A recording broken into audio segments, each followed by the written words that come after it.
할렐루야. 사무엘상의 시작은 사사기 말에 이스라엘의 영적 상태를 잘 반영해 주고 있습니다. 한 나라가 어떠한가, 한 공동체가 어떤 상태인가를 알려면, 나라를 알려면 국민 한 사람 한 사람을 전수조사해 봐야 되겠죠. 전수조사할 수 없다면 지도자를 보면 그 나라의 상황을 알 수 있습니다. 사무엘서는 이 한 가정의 이야기로 시작합니다. 사무엘의 아버지 엘가나와 어머니 한나의 가정 이야기입니다.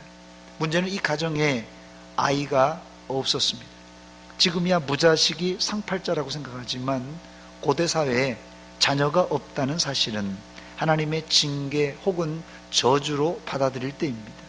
한 가정에 자녀가 없는, 말 그대로 태문이 닫힌 상태가 당시 이스라엘의 영적인 상태였습니다. 엘가나는 아내 한나를 통하여서 자식을 낳지 못하자 차선책으로 이 분인나라는 여인을 얻어서 자녀를 낳습니다. 엘가나는 첩을 얻어 아들을 낳았으니 자신의 뜻을 이루었고 성공한 것입니다. 그러나 이 일로 한 지붕 아래 두 여인, 이 한 지붕 아래 두 여인으로 말미암아 암투가 시작되었습니다. 두 여인은 남편 엘가나의 사랑을 독차지하려고 치열한 쟁탈전을 벌였습니다. 엘가나는 첩을 얻어서 자식을 얻었지만 그 후유증은 예상보다도 더 강력해서 엘가나의 머리가 깨질 정도였어요. 사실 이런 문제는 우리나라 조선시대, 가까이는 우리 부모님 세대에도 흔한 일이었어요. 그렇다면 굳이 고대 사회에 흔한 이 첩을 얻은 이야기, 왜 사무엘서를 쓰면서 가장 중요한 시작 부분에 이것이 놓여 있는 것입니다. 이것이 당시 이스라엘 나라의 영적 단면을 보여주는 상황이기 때문에 그렇습니다. 엘가나의 복잡한 가정 문제가 왜 중요한가 하면은요, 이 엘가나가 보통 사람이 아니었기 때문에 그렇습니다. 사무엘상 1장 1절 말씀 보니까 에브라임 산지 라마다임 소빔에 에브라임 사람 엘가나라는 사람이 있었으니 그는 여로함의 아들이요 엘리후의 손자요 도우의 증손이요 숲의 현손이더라. 이런 족보 이야기가 나옵니다. 웬만하면 이 족보 얘기가 잘 안 나오는데 이 족보 얘기가 나옵니다. 이 족보 얘기가 나온다는 것은 아주 중요한 사람이라는 것이에요.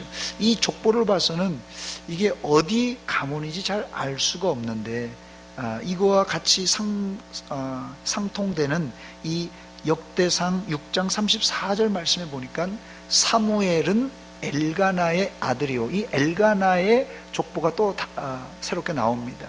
엘가나는 여로함의 아들이요 여로함은 엘리엘의 아들이요 엘리엘은 도아의 아들이요. 이런 이야기가 나오는데 이 사무엘상 1장과 역대상 6장과는 시대 차이가, 벌써 기록 차이가 수백 년 차이가 나기 때문에 족보도 좀 이름이 좀 바뀌었습니다. 그렇지만 이 족보를 거의 이 엘가나의 족보라 이렇게 신학자들은 말합니다. 그런데 이 역대상 6장 34절에서 쭉 거슬러서 이 엘가나의 족보를 올라가다 보니까 바로 이 엘가나 족보는 레위 계보의 족보인 것을 알 수 있습니다. 즉 사무엘상 1장 1절에 엘가나가 에브라임 사람이라고 기록되어 있지만 이 에브라임 사람이라는 것은 에브라임에 살고 있는 사람이란 뜻입니다. 즉 이 에브라임에 살고 있는 레위 사람을 이렇게 불렀던 것입니다. 그래서 엘가나는 에브라임 지파의 산지에 거주하는 레위인이다, 이렇게 해석할 수 있습니다. 하나님께서 레위인에게는 땅을 주지 않았기 때문에 레위 사람들은 이스라엘 동서남북에 흩어져 있는, 특별히 이 6개, 동쪽과 서쪽에 3개씩 이 6개 도피성을 관장하면서 살았고, 또 각 지파에 흩어져서 12지파에 흩어져서 종교 지도자나 율법 교사로 살았습니다.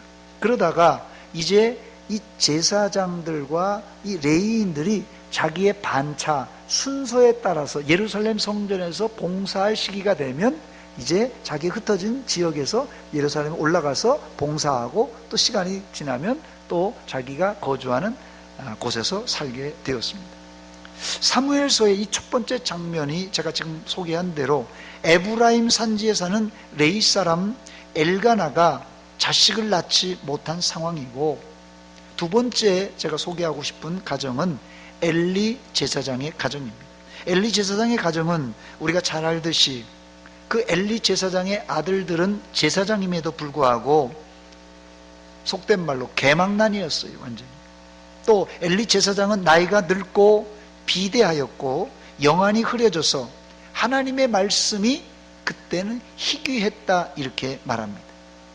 자, 엘가나는 이스라엘의 영적 지도자인 그룹 어디에 속했다고? 레위 지파 사람인데 가정에 문제가 있었고, 엘리는 제사장임에도 불구하고 자녀의 문제, 또 영안이 어두운 그런 상황이었습니다. 그렇다면 당시 이스라엘 백성들의 상황은 어땠을까요? 레위 지파 사람 지도자, 제사장, 이 사사며 지도자였던 엘리 가정이 이 정도면 백성들의 가정 일일이 볼 것도 없이 물어보나 마나 이제 완전히 영적으로 피폐한 그런 상황이었습니다.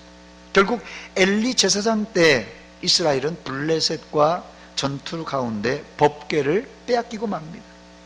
그러나 하나님은 살아계십니다. 이스라엘은 전쟁에서 실패했지만 하나님은 죽지 않고 하나님은 영원히 살아계십니다.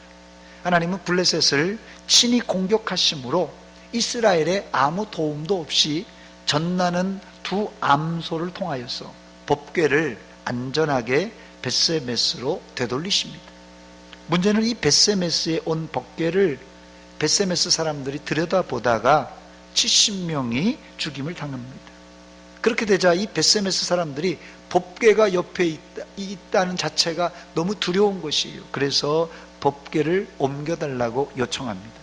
이때 기랏 여아림 사람들이 내려와서 여호와의 궤 법궤를 옮겨서 아비나답의 집에 모십니다. 사무엘상 7장 1절 말씀이 그렇게 시작됩니다.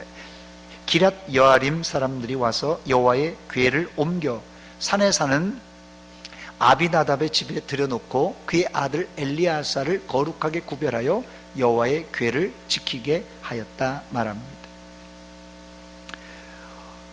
이것이 바로 오늘 본문의 배경입니다. 지금 법궤가 이 기랏 여아림에 도착하고 이 아비나답의 집에 이제 모셔놓은 이 상태가 오늘 이 사무엘상 7장의 배경입니다. 첫 번째, 이런 암울한 사건을 통하여서 하나님이 이스라엘에게 하고자 하시는 메시지가 무엇입니까? 이스라엘이 원하는 것이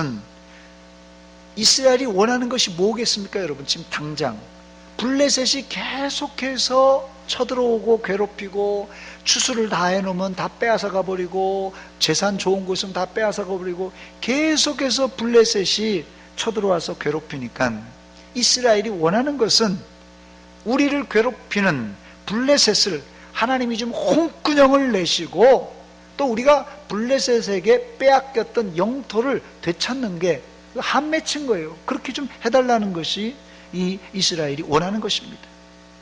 그러나 하나님은 그것보다 더 중요한 것이 있었는데 바로 하나님이 살아계시는 하나님, 전능하신 하나님이라는 이 사실을 블레셋뿐만 아니라 이스라엘, 아니 온 만천하에 이것을 알리길 원하셨어요. 그래서 이스라엘 백성들은 당장 우리가 블레셋에서 구원받고 빼앗긴 영토를 되찾기를 원했지만 하나님은 그것보다 내가 전능한 하나님이란 사실을 만천하에 알리는 것이 급선무였습니다. 우리가 신앙생활하는 이유는 기도 응답받고 또 축복받아서 잘 사는 게 목적이 아닙니다. 참신앙이란 무엇이냐? 참신앙이란 하나님이 살아계시는 참신인 것을 인식함으로 시작되고 그 하나님만 섬기는 것이 참신앙입니다. 하나님이 살아계신 전능하신 하나님이라는 인식이 없으면 그 사람은 아직 신앙의 출발이 안 된 상태입니다. 당시 사사기 상황은 하나님이 이스라엘의 주인이요, 아버지요, 왕이요, 이스라엘의 통치자이심에도 불구하고 이스라엘은 왕이신 하나님과 상관없이 제멋대로 살았어요. 사사기 21장 25절입니다. 그때 이스라엘에 왕이 없으므로 사람이 각기 자기의 소견에 옳은 대로 행하였더라 그랬습니다. 하나님이 지금 두 눈 크게 뜨고 이스라엘을 지켜보고 계신데도 이스라엘은 하나님은 안 보이시고 하나님은 안 계시고 우리에게는 왕이 없는 나라다, 이렇게 하면서 제멋대로 자기 소견대로 행했다는 것이에요. 하나님을 허수아비로 만들어버린 이스라엘, 제가 강단에서는 적절하지 않은 단어지만 하나님 입장에서는 진짜 찢어 죽여도 시원치 않은 게 이스라엘 백성이에요. 그럼에도 불구하고 하나님은 불임 가정에 닥친 아주 작은 문제를 풀어가시면서 이스라엘의 영적, 국가적 문제를 풀어가십니다. 어떻게 풀어가십니까? 그 실마리가 바로 한 여인의 기도, 한나의 기도였어요. 여러분, 이스라엘의 전체적인 큰 문제, 이웃 나라가 쳐들어오고 막 어려운 이 문제를 풀려면 여러분 같으면 어떻게 해야 되겠어요? 근데 하나님께서는 정말 한 맺힌 한 여인의 그 기도를 통하여서 이스라엘의 엄청난 문제를 풀어가신다는 사실입니다. 하나님은 아이를 낳지 못하는 한 여인의 눈물과 통곡의 기도를 통하여 어두운 사사기 시대를 걷어내고 새로운 하나님의 나라를 열어 가십니다. 정치적인 야망이 있는 사람들은 세상을 바꾸려고 쿠데타를 일으키든지 어떤 변화를 일으키려고 합니다. 그러나 그렇다고 세상이 바뀌는 것이 아닙니다. 세상을 바꾸려면 그리스도인들의 눈물과 기도와 이 통곡의 기도로 하나님께 매달리는 길밖에 없습니다. 여러분, 많은 사람도 필요 없습니다. 아이를 낳지 못하는 한 여인의 눈물의 기도가 하늘 보좌를 움직이고 태문을 열었고 사무엘이라는 역사적인 인물을 이제 잉태하여 낳음으로 이제 이 역사를 새롭게 바꾸는 그런 계기가 되었던 것입니다. 여러분 한 사람의 기도로, 바로 여러분 한 사람의 기도로 여러분의 가정이 바뀌고 교회가 바뀌고 한 나라가, 세상이 바뀐다는 사실입니다. 여러분에게 한 맺힌 기도 제목이 있습니까? 하나님께 부르짖으시기 바랍니다. 하나님이 그런 기도에 더 빨리 응답하시고 더 크게 사용하실 줄 믿습니다. 사실 한나도 처음 기도하면서 새로운 시대, 새로운 이스라엘까지는 내다보지 못했어요. 자기 코가 석자인데 무슨 새로운 시대, 새로운 나라 이런 거 꿈꿨겠습니까? 그러나 하나님이 태문을 열어주시고 기도에 응답하심으로 한나의 영안이 열려지자 뒤에 보면 이 한나가 사무엘을 낳고 하나님께 드리고 하나님께 찬양한 찬양이 나옵니다. 한나는 사무엘이 비록 어렵게 난, 아이를 못 낳던 여인이 아들을 낳은 거예요. 어렵게 난 자신의 아들이지만 하나님 나라를 위해서 드려야 되겠다는 생각에 그 금쪽 같은 아들을 하나님께 드리게 됩니다. 그때 암울한 이스라엘을 바꿀 수 있는 계기가 된 것입니다. 한나가 하나님께 응답받은 사무엘을 완전히 드렸을 때 하나님은 한나의 태문을 열어주셔서 그 이후로도 순풍 아들 딸들을 잘 낳습니다. 그래서 세 아들 두 딸을 더 낳게 됩니다. 사무엘상 2장 21절입니다. 여호와께서 한나를 돌보시사 그로 하여금 임신하여 세 아들과 두 딸을 낳게 하셨고 아이 사무엘은 여호와 앞에서 잘 자랐다 말씀하고 있습니다. 내 욕심을 버리고 심지어 정말 안타깝게 기도하여 응답받은 그 금쪽 같은 아들을 하나님께 드렸을 때 하나님께서 5배로, 아들 3세, 딸 2, 5배로, 아니 100배로 채워주실 줄 믿습니다. 두 번째, 그러나 영적 바닥에서 다시 영적 부흥으로 돌아서려면 시간이 필요합니다. 사무엘이 마지막 사사로 제사장으로 섬길 때 이스라엘의 법궤는 기랏 여아림에서 20년 동안 있었어요. 사무엘상 7장 2절입니다. 궤가 기랏 여아림에 들어간 날부터 20년 동안 오래 있은지라 이스라엘 온 족속이 여호와를 사모하니라 그랬어요. 영적 타락에서 회복의 부흥은 뭐 손바닥 뒤집듯이 이렇게 일어나지 않습니다. 여기 20년이란 세월, 사실상은 20년이 아니라 사사기, 암흑기 400년을 합치면은 420년을 하나님이 기다리신 것이에요. 420년을. 1519년 종교개혁이 일어날 때 그때 갑자기 종교개혁이 일어난 것이 아니라 중세에 1000년 동안에 암흑을 깨트리고 비로소 종교개혁이 일어났던 것입니다. 물론 중세 암흑기라고 전혀 복음의 활동이 없었던 것은 아닙니다. 그러나 대변혁과 부흥은 몇 년이요? 중세 1000년이 걸렸던 것입니다. 법궤가 블레셋에서 돌아왔지만 선뜻 법궤를 실로나 예루살렘으로 모시지 못한 이유는, 첫째는 이스라엘 백성들도 블레셋과 벳세메스 사람들처럼 죽을까 두려워서 법궤를 가져오지 못했던 것입니다. 둘째는 하나님에 대한 간절함이 없었어요. 하나님에 대한 간절함이 있었으면 당장 제일 먼저 법궤를 모시고 왔을 텐데 간절함이 없었어요. 결국은 40년이 지나서, 20년도 아니고 40년이 지나서 다윗 시대에 가서 법궤가 제자리로 돌아오게 됩니다. 사울왕 시대에 법궤 이야기가 딱 한 번, 제가 찾아보니까 사울왕 시대에는 법궤 이야기가 딱 한 번 성경에 기록되어 있는데, 사울왕이 하나님을 잘 섬기려고 법궤를 찾은 것이 아니라 법궤를 이용해 먹으려고 법궤를 찾았어요. 우리가 미스바 저녁 기도회를 지금 모이고 있는데 단순히 우리의 기도 응답을 위해서, 아니 하나님을 이용해 먹으려고 모이는 것이 아닙니다, 여러분. 만약 그렇다면 우리도 사사기 시대 사람들이나 이 사울왕과 똑같은 사람이 되고 말 것이에요. 우리가 미스바 기도회로 모이는 이유는 하나님을 나의 하나님, 나의 전능하신 하나님, 나의 왕이요 나의 주인이시요 나의 목자입니다라는 고백을 하려고 모인 것입니다.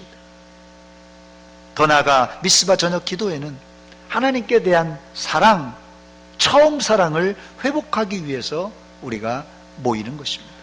미스바 영적 부흥은 법궤가 이스라엘 진영으로 돌아온 후 20년이란 오랜 시간이 필요했습니다. 20년 동안 이스라엘은 그냥 기다리고만 있지 않았고 사무엘처럼 기도하는 지도자가 다스리며 20년을 잘 준비했을 때 부흥이 마침내 일어났던 것입니다. 마지막 세 번째로, 그러므로 우리는 미스바로 모여야 합니다. 미스바는 우리의 피난처이고 미스바는 우리의 유일한 살 길입니다. 본문 5절 말씀 보니까 사무엘이 이르되 온 이스라엘은 미스바로 모이라, 내가 너희를 위하여 여호와께 기도하리라 했습니다. 왜 미스바로 모이라고 했던 것입니까? 기도하려고 모이라고 했습니다. 이번 미스바 기도회의 자원에서 여러분들이 잘 모이고 있는데, 현대 교회는 사실 요즘 목사님들의 고민이 부흥회를 개최해 놓고도 성도들이 안 모이고, 뭐 특별 기도회나 특별 집회를 한다고 해도 잘 모이지 않는다고 걱정들 하십니다. 그런데 사무엘 선지자가 이스라엘 백성을 향해 기도하기 위해서 모여라 이렇게 얘기했을 때 온 이스라엘이 만사를 제쳐놓고 몰려왔습니다. 기도에 앞서 기도하려고 모였다는 그 자체가 하나님의 응답을 받을 수 있는 출발점이 되었습니다. 두 번째, 이들은 미스바에 모여서 어떤 기도를 했습니까? 본문 6절에 보니까 그들이 미스바에 모여 물을 길어 여호와 앞에 붓고 그날 종일 금식하고 거기에서 이르되 우리가 여호와께 범죄하였나이다 하니라. 사무엘이 미스바에서 이스라엘 자손을 다스리니라 그랬어요. 이들의 기도는 무엇을 달라는 기도가 아니라 하나님께 금식하며 회개하기 위해서 모였습니다. 구체적으로 이스라엘이 하나님께 범죄한 것이 무엇입니까?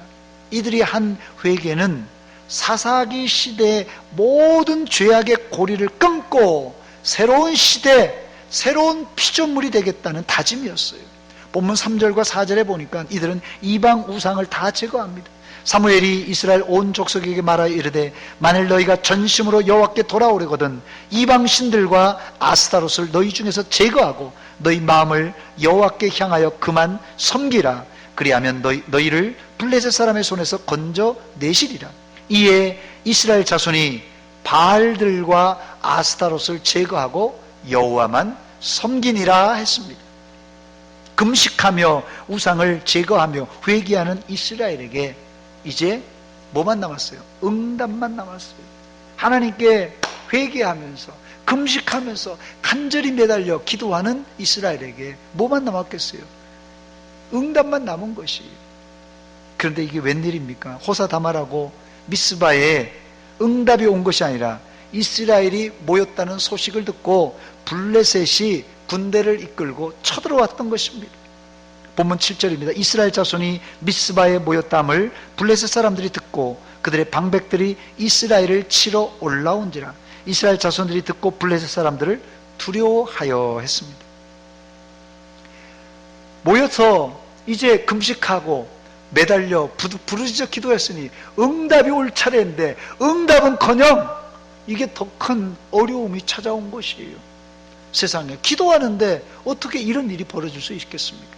여러분, 오히려 기도할 때 이런 마귀 사탄들이 더 강력하게 이렇게 공격해 옵니다. 여러분, 언제가 제일 이 마귀가 공격하는 줄 아십니까? 예배 드릴 때예요. 말씀 들을 때 말씀 못 듣게 이 새가 다 쪼아먹어요. 다 쪼아먹는다고요.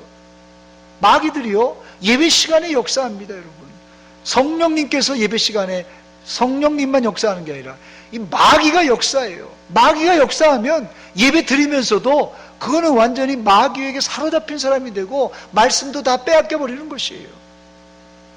자, 그런데 이런 위기가 또 닥쳤잖아요, 이스라엘에게. 그런데 이번에 이스라엘은 두려워했지만 과거와는 달랐습니다. 사무엘 선지자에게 달려가서 기도를 요청합니다. 본문 8절입니다. 이스라엘 자손이 사무엘에게 이르되 당신은 우리를 위하여 우리 하나님 여호와께 쉬지 말고 부르짖어 우리를 블레셋 사람들의 손에서 구원하게 하소서 그랬습니다. 이때 즉각적인 응답이 왔습니다. 본문 9절입니다. 우리 같이 한 목소리를 읽어보겠습니다. 9절입니다. 시작. 사무엘이 젖먹는 어린 양 하나를 가져다가 온전한 번제를 여호와께 드리고 이스라엘을 위하여 여호와께 부르짖음에 여호와께서 응답하셨더라. 아멘. 하나님께서 이스라엘, 기도하는 이스라엘 버리지 않았습니다. 하나님께서 기도하는 사람 버리지 않습니다. 하나님께서 기도하는 사람 망하지 않게 하나님 도와주십니다. 어떤 구체적인 응답이 왔습니까? 본문 10절입니다. 사무엘이 번제를 드릴 때 블레셋 사람이 이스라엘과 싸우러 가까이 오매 그날에 여호와께서 블레셋 사람들에게 큰 우레를 발하여 그들을 어지럽게 하시니 그들이 이스라엘 앞에서 패한지라 그랬습니다. 결국 승기를 잡은 이스라엘은 미스바에서 벳갈까지 쫓아가면서 블레셋 군대를 무찔렀습니다. 11절 말씀입니다. 이스라엘 사람들이 미스바에서 나가 블레셋 사람들을 추격하여 벳갈 아래에 이르기까지 쳤더라. 그리고 나서 사무엘은 이 전쟁의 승리는 이스라엘이 잘해서가 아니라 하나님이 도와주셔서 하나님이 함께 해주셔서 우리가 승리했습니다 하는 고백으로 기념비를 세웁니다. 12절입니다. 우리 같이 한 목소리로 읽겠습니다. 시작. 사무엘이 돌을 취하여 미스바와 센 사이에 세워 이르되 여호와께서 여기까지 우리를 도우셨다 하고 그 이름을 에벤에셀이라 하니라. 아멘. 여기까지 인도하셨습니다. 에벤에셀 하나님입니다. 이 기념비석을 하나님께 올려드립니다.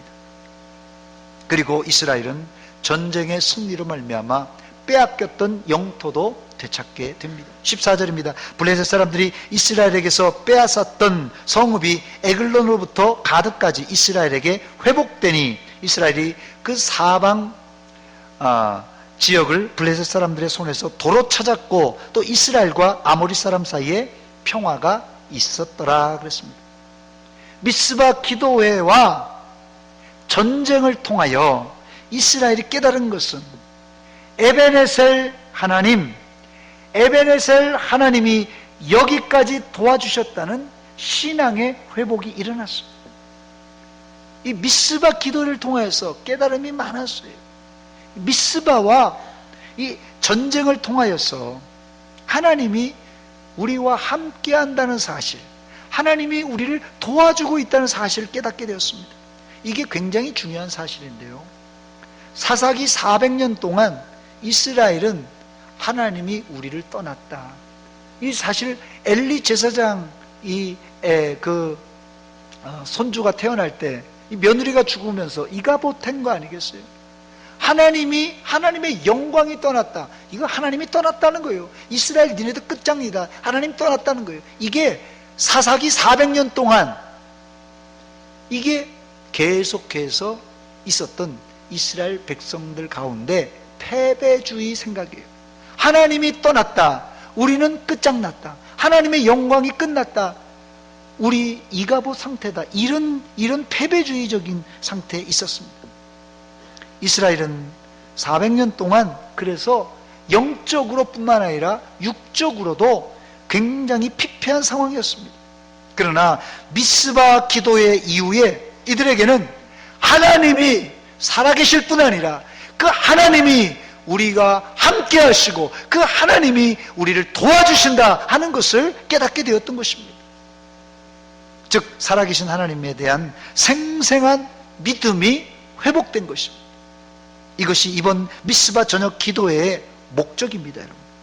미스바 저녁 기도회로 우리가 모였는데 우리 개인과 가정, 교회의 문제도 응답받아야 되겠지만 물론 뭐 문제가 있는 거 응답받아야 되는 거 중요해요. 그러나 온 교회가 기도의 자리에 한 자리에 모여 기도한다는 이 자체가 문제 해결의 출발점입니다.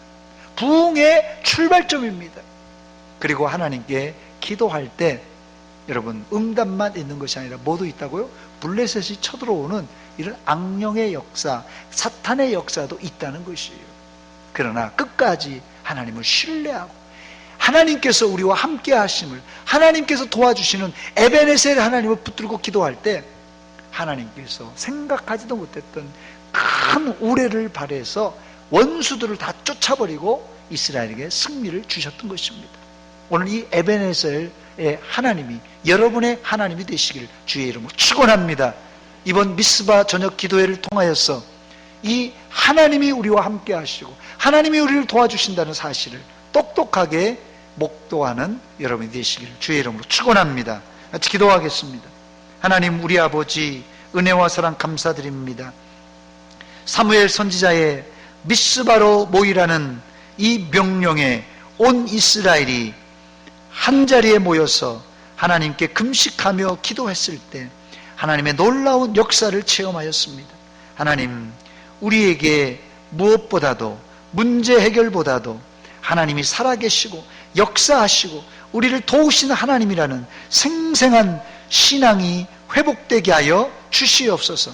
그리하여서 우리 개인의 문제, 가정의 문제, 교회의 문제, 나라와 민족의 문제가 해결받으며 영적 대각성이 일어나게 하여 주시옵소서. 예수님의 이름으로 기도하옵나이다. 아멘. 찬송가 365장입니다.